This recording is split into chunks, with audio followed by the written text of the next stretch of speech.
Ito po yung ating adobo kanina. Lalagay ito sa freezer para may madukot. Medyo madami-dami na naluto. Yan, adobo po yan. Tapos meron din tayong roast pork na may stuffing. Yan, roast pork. At saka ito yung apple natin kaninang hinarvest. Malinis siya. Ready to eat. So meron tayong apple.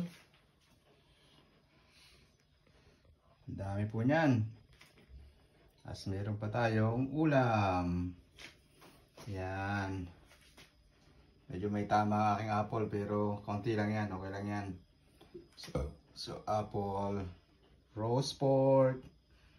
Dito yan. Stuffing. And adobo. Yan. Yan. Happy day!